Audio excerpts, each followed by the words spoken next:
तो भाई पिछले लेक्चर में हमने जो था भाई वही पढ़े थे भाई, कॉन्सेंट्रेशन टर्म्स हमने शुरू करे थे। तो हमने परसेंटेज टर्म्स देखे थे, है ना। और यहाँ से शुरू होता है ना, ठीक है। तो हमने जो परसेंटेज टर्म्स देखे थे, परसेंटेज टर्म्स कहाँ है भाई, ये परसेंटेज टर्म्स देखे थे हमने, है ना भाई। और हमने देखे थे और हमने फ्रैक्शन टर्म्स देखे थे, भाई फ्रैक्शन टर्म्स देखे थे हमने, है ना।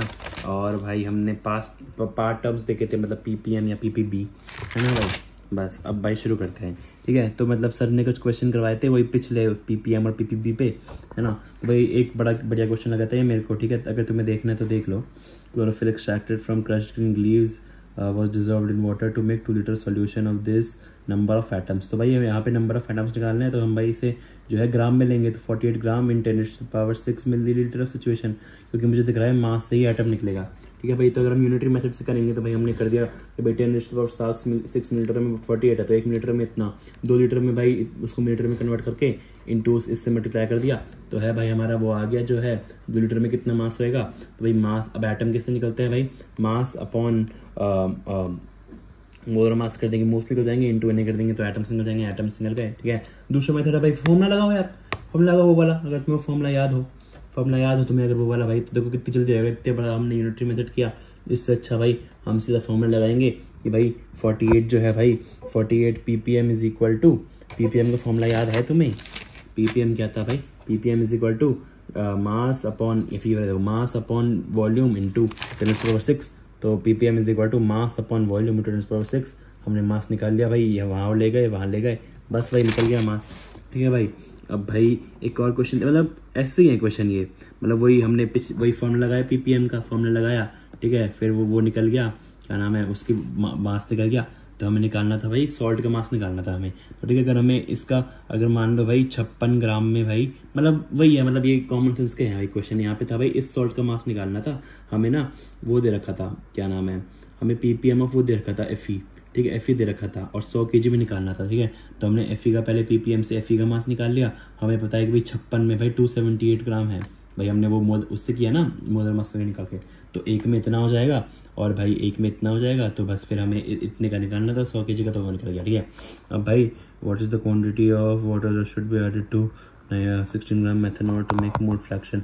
भाई मोल फ्रैक्शन हमें पता है भाई क्या होता है भाई, मोल्स अपॉन मोल्स होता है भाई, मोल्स अपॉन टोटल मोल्स, है ना भाई। बस हमने वही कर दिया, उस फॉर्मूले से हमने निकाल लिया, ठीक है, कुछ नहीं है। अब जो है आज भाई मोलैलिटी करेंगे, मोलैरिटी करेंगे, ये दोनों पढ़ने वाले हैं हम। तो मोलैलिटी जो होती है ना, molality L represented by small letter m और मोलल, ठीक है। इसे भाई मोलैलिटी को भाई या तो छोटे m से रिप्रेजेंट करते हैं या मोलर से रिप्रेजेंट करते हैं। तो भाई molality of a solution represents number of moles of solute present in 1 kg या फिर 1000 ग्राम ऑफ सॉल्वेंट।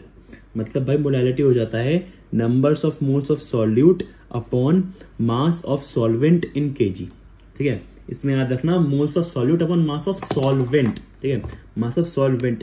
तो भाई अगर हमें नंबर ऑफ सॉल्यूट निकालना है, अगर number of molecules number of moles निकालना है सॉल्यूट के, तो भाई हम इससे मल्टीप्लाई कर देंगे, ठीक है, बस वही है। तो अब भाई इसमें हमने क्या पढ़ा था कि भाई टेम्परेचर डिपेंडेंट और टेम्परेचर इंडिपेंडेंट क्या होते थे, जिसमें भाई जो है वॉल्यूम नहीं है, इसमें वॉल्यूम नहीं है तो टेम्परेचर इंडिपेंडेंट है। इसकी यूनिट क्या होगा, मोल अपॉन kg या फिर मोलल या फिर m, है ना भाई। तो भाई अब भाई मास जो है हमें भाई ग्राम में दे रखा है, तो भाई kg को ग्राम में कैसे जब करते हैं भाई, अपॉन 1000 कर देते हैं। तो भाई अगर हम इसके डिफरेंट फॉर्मूलाज, एक तरह से भाई ये कॉमन सेंस वाले फॉर्मूला है, भाई। मतलब भाई n moles of solute upon mass of solvent kg में, है ना। अगर हमें भाई इसमें ग्राम्स में निकालना है, तो ग्राम्स में भाई अपॉन 1000 हो जाएगा, नीचे वाला ऊपर चला जाएगा, तो ये आ जाएगा।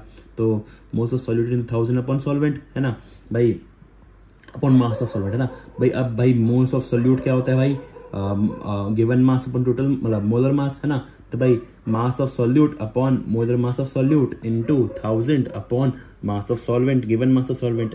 बस हमने भाई अब क्या है ना, एनसीईआरटी में भाई 1 जो है सॉल्वेंट को 1 ले रखा है, ठीक है, और सॉल्यूट को 2 ले रखा है, ठीक है। क्योंकि भाई जो है सॉल्वेंट, भाई एक तरह से हम सॉल्वेंट को पहले देखते हैं ना, क्योंकि सॉल्वेंट ज्यादा बड़ा होता है, ठीक है। तो सॉल्वेंट को 1 ले रखा है, ठीक है। भाई mass of 2 upon molar mass of 2 into 1000, मतलब एक तरह से शॉर्ट फॉर्म में लिखने का हो गया, वरना अगर तुम्हें ये 2 1 समझ नहीं आ रहा तो तुम ऐसे कर लो, ठीक है।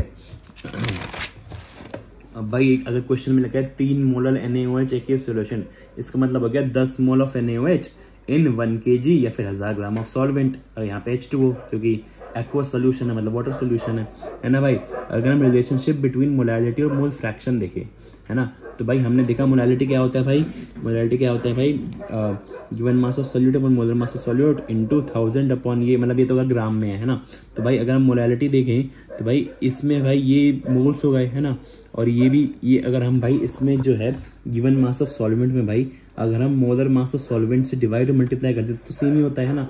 हमें भाई एक तरह से डेरिवेशन करवा रहे हैं सर, तो इसमें भाई डेरिवेशन की जरूरत नहीं होती, ठीक है, लेकिन सर ने मतलब समझाने के लिए करा दी। तो मोलैलिटी क्या हो गया, ये होता है मोल्स ऑफ सॉल्यूट, ये हो गया मोल्स ऑफ सॉल्वेंट इनटू 1000 और ये बच गया ना, तो यहाँ divide 1000 upon molar mass of solvent, ये एक तरह से फॉर्मूला आ गया। अब भाई मोलैलिटी का भाई क्योंकि भाई हमें पता है, हमने पढ़ा था कि भाई जो है जो वो होता है रेशियो बिटवीन मोल फ्रैक्शन होता है, वो भाई रेशियो बिटवीन वही होता है मोल्स, है ना। तो भाई यहाँ पे हम यही लिख देंगे, इसकी जगह बस मोल फ्रैक्शन लिख दोगे तो वो भी फॉर्मूला वैलिड होएगा। तो एक तरह से भाई अगर मान लो हमें मोल फ्रैक्शन दे रखा है या फिर मोल्स दे रखे हैं सिर्फ एक ही चीज़ के, है ना, मान लो हमें मोल्स दे रखे हैं सिर्फ भाई सॉल्यूट के, तो हमने लिख लिया x2 मतलब सॉल्यूट, 1 मतलब सॉल्वेंट, ठीक है। तो mole fraction of solute upon 1 minus mole fraction of solute, क्योंकि भाई सॉल्यूट और सॉल्वेंट का जो मोल फ्रैक्शन था वो 1 होता है ना, हमने पिछली बार पढ़ा था, ठीक है। हम ऐसे निकाल लेंगे या फिर 1 माइनस सॉल्वेंट अपॉन सॉल्वेंट, अब ये मोल फ्रैक्शन की बात कर रहे हैं ना, इनटू 100, मतलब वही ये तो भाई ये जो है ये मोलर मास ऑफ सॉल्वेंट ही रहेगा, है ना। ये मतलब फॉर्मूलाज एक तरह से याद ही करने पड़ेंगे, तो मतलब मेन कर लेना, ये तीनों कर लेना, ये तीनों कर लेना, ठीक है। जो मैंने टिक कर रखे हैं ना वही करने हैं मेनली, ठीक है। तो भाई अब यहाँ पे बस एक तरह से फॉर्मूला लगाना बस फॉर्मूला लगाना सिखा रहे थे भाई, मतलब सिखा के रहते हैं, मतलब क्वेश्चन फॉर्मूला लगाना ये क्वेश्चन है ये, ठीक है भाई। अब मोलैलिटी निकालनी है तो फॉर्मूला लगाया हमने, निकाल ली, इसमें भी मोलैलिटी निकालनी है, फॉर्मूला लगाया निकाल ली भाई। अब यहाँ पे mole fraction of solvent in aqueous solution NaH having molality 3, हमें मोलैलिटी 3 दे रखी है, हमें भाई सॉल्वेंट का मोल फ्रैक्शन निकालना है। तो हमने भाई ऐसी वाली फॉर्म में निकाला, ऐसी फॉर्म में करके निकाल के हमने निकाल लिया, ठीक है भाई। और अब मोलैलिटी पे आ गए। जो मोलैलिटी पे है भाई, मोलैलिटी जो है represented by capital letter M या फिर मोलर R, ठीक है। ये जो है भाई रिप्रेजेंट्स नंबर ऑफ मोल्स, वो भी नंबर ऑफ मोल्स करते तो मोलैलिटी है ना, number of moles of solute number of moles of solute present in 1 litre millilitre of solution. Molality क्या था भाई, number of moles upon 1000 gram या फिर 1 kg ऑफ सॉल्वेंट। लेकिन यहाँ पे भाई number of moles of solute upon 1 litre या 1000 मिलीलीटर ऑफ सॉल्यूशन, ये याद रखना भाई, बच्चे कंफ्यूज हो जाते हैं, ठीक है। तो भाई मोलैलिटी जो है भाई, जो number of moles of solute upon volume of solution, ठीक है भाई, बस ये है भाई। अब भाई यहाँ पे देखो वॉल्यूम है तो टेम्परेचर डिपेंडेंट होगा, है ना भाई। अभी नंबर ऑफ सॉल्यूट निकालने हैं हमें, तो भाई मल्टीप्लाई कर देंगे, M/V कर देंगे, है ना भाई। यूनिट क्या होगा, मोल अपॉन लीटर या फिर मोलर या M, ठीक है। अब भाई अगर वॉल्यूम ऑफ सॉल्यूशन भाई हमें मिलीलीटर में दे रखे है, सेंटीमीटर क्यूब में दे रखे है, सीसी में दे रखी है, सीसी क्या है भाई, सीसी भाई सेंटीमीटर क्यूब का एक तरीके से हम सीसी भी लिख सकते हैं, है ना। तो वॉल्यूम ऑफ सॉल्यूशन हो जाता है volume of solution millilitre upon 1000। Common है क्या पढ़ रहे हैं यार अभी। मोलैलिटी भाई moles of solute upon volume of solution in litre, है ना, ये है भाई। अगर हमें मिलीलीटर में करना है तो अपॉन 1000 हो जाएगा, अपॉन 1000 हम ऊपर ले जाएंगे, इनटू 1000 हो जाएगा। हमने भाई मोल्स ऑफ सॉल्यूट को गिवन मास अपने मोलर मास में कन्वर्ट कर लिया, ठीक है। बस ऐसे ये फॉर्मूला आ गया, ठीक है। ये भी टिक कर लो, ये याद करने हैं, ठीक है। अब भाई अब जैसे हमें निकालना था कि नंबर ऑफ सॉल्यूट जो था भाई M/V था, है ना, नंबर ऑफ सॉल्यूट था M/V इन लीटर। तो अगर हम नंबर ऑफ सॉल्यूट निकालने हैं भाई मिलीलीटर में तो डिवाइड बाय 1000 हो जाएगा, है ना। अब भाई नंबर ऑफ मिलीमोल्स, ठीक है, ये तो मोल्स था, ठीक है, मोल्स डिवाइड बाय 1000 कर देते, लेकिन मिलीमोल्स मतलब पहले से मिली पहले से है, तो भाई M/V मिलीलीटर, इसमें 1000 को डिवाइड करने की जरूरत नहीं है, इसमें सीधा ये लिख सकते हैं। अगर क्वेश्चन में मिलीमोल्स आता है भाई M/V मिलीलीटर में ले सकते हैं, हम 1000 में डिवाइड करने की जरूरत नहीं है, ठीक है, समझ गए। अब भाई इसमें भाई 3 मोलर और 3 मोल NaOH एक्वस सॉल्यूशन, तो 3 moles of NaOH present in 1 litre या फिर 1000 मिलीलीटर ऑफ सॉल्यूशन, ठीक है भाई। सॉल्यूशन सॉल्वेंट याद रखना, ठीक है। अब भाई रिलेशनशिप बिटवीन मोलैलिटी और मोलैलिटी, ठीक है। तो भाई मोलैरिटी जो होती है, molarity is equal to 1000 into molarity upon 1000 into density minus molarity into molar mass of solute, ठीक है। तो भाई शॉर्ट फॉर्म में हम देख सकते हैं छोटा m is equal to 1000 into बड़ा m upon 1000 into D minus बड़ा m, और ये m2 क्या है भाई, m2 क्या है भाई, 2 जो है हमने पढ़ा था सॉल्यूट था भाई, तो मोलर मास ऑफ सॉल्यूट, ठीक है। डेरिवेशन नॉट इंपॉर्टेंट, ठीक है, लेकिन सर बोल रहे थे अगर क्वेश्चन में आता है तो डेरिवेशन एक बार दिखा देंगे, ठीक है। भाई अब रिलेशनशिप बिटवीन मोलैरिटी और mass percentage of solute. Mass percentage क्या हो गया भाई, मास परसेंटेज हो जाएगा W/W, ठीक है, ये याद रखना, W/W, ठीक है, और solute and density of solution, ठीक है।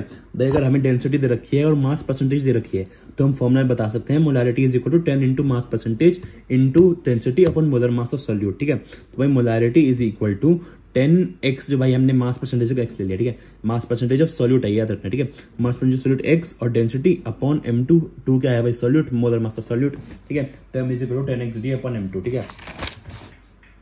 भाई क्वेश्चन से एक तरह से हमने भाई वापस किया था भाई, हमने भाई ये ग्राम ये दे रखा है, हमें ग्लूकोज दे रखा है इतने वॉल्यूम में, है ना, तो हमें वो निकालना है भाई, हमने वो मिलीलीटर वाला फॉर्मूला लगाया कि मिलीलीटर में दे रखा है, ठीक है, वो किया हमने भाई। अब ये 1 लीटर में दे रखा है तो डायरेक्टली निकल जाएगा, ठीक है। अब भाई ये जो है इतने मॉलिक्यूल्स हैं, ठीक है, इतने molecules of acetic acid are present in 500 millilitre solution, ठीक है। भाई 500 में इसकी पहले वॉल्यूम हमने लीटर में करी तो 0.5 लीटर हो गया।